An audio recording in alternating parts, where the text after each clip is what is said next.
ታዋቂ የሆነ ማርቪን ጌይ የተባለ ዘፋኝ ታስታውሳላችሁ?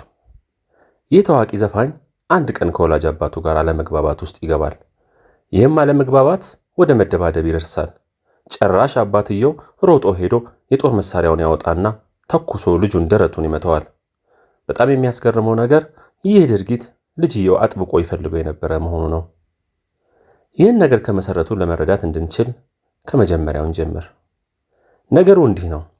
ማርቪን የ8 ዓመት ሕፃን ሳለ በጣም አስቸጋሪ የልጅነት ጊዜ በማሳለፍ ላይ ነበር። ምንም እንኳን አባቱ ሰባኪ ቢሆንም በጣም ጠጪና ቁጡ እንዲሁም በዱላ የሚያምን አባት ነበረ። ባገኘው አጋጣሚ ሁሉ ትንሹ ማርቪንን ይቀጠቅጠው ነበር። ከሱም አልፎ እናቱንም ያንቋሽሻትና ክፉኛ ይቀጠቅጣት ነበር። ይህ ሳያንሰው ሁሉም እያወቀ ከሌላ ሴቶች ጋር ይማግጥባት ነበረ። ጥራው ለመሄድ ብታስብም አጥባቂ ሃይማኖተኛ ስለሆነችና ሃይማኖቷ ደግሞ ፍቺን አጥብቆ ስለሚያወግዝ ይህን ማድረግ አልፈለገችም። እናም ማርቪን፣ እናቱ፣ እህትና ወንድሞቹ በዚህ አይነት አስከፊ ሁኔታ ውስጥ መኖር ቀጠሉ። እንደዛም ሆኖ ትንሹ ማርቪን መስፈንና ፒያኖ መጫወት በጣም ይወድ ነበር። አባቱ ግን በዚህ ደስተኛ አልነበረም።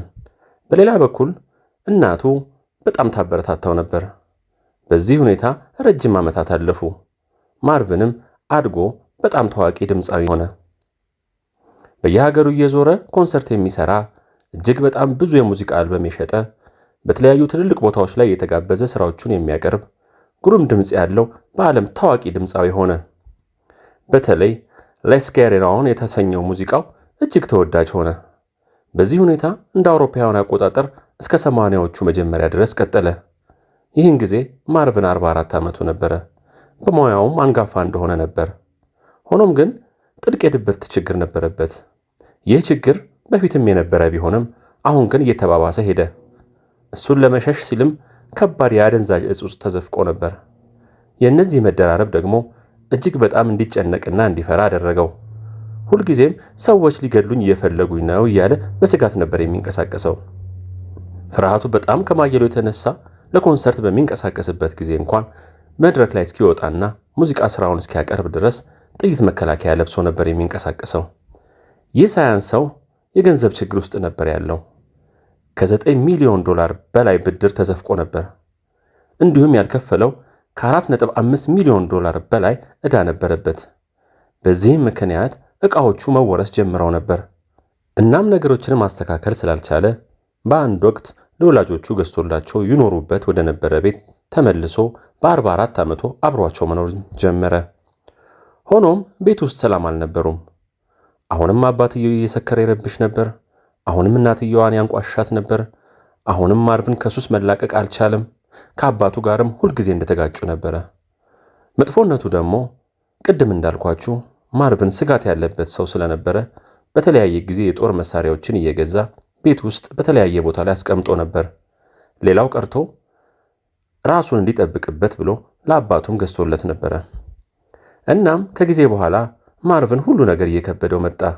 ሱሰኝነቱ፣ ድብርቱ፣ የይገድሉኛል ስጋቱ፣ የገንዘብ ችግሩ፣ ሁሉም ነገር ከአቅሙ በላይ ሆነበት። የአእምሮ ጤናው መቃወስ አሳየ። ያ ሁላ ታዋቂነትና ስኬት ቀርቶ በሕይወት መኖሩንም የጠላ ሰው ሆነ። እናም እንደሚባለው ይህን ጊዜ ነበረ ዕቅድ ያወጣው።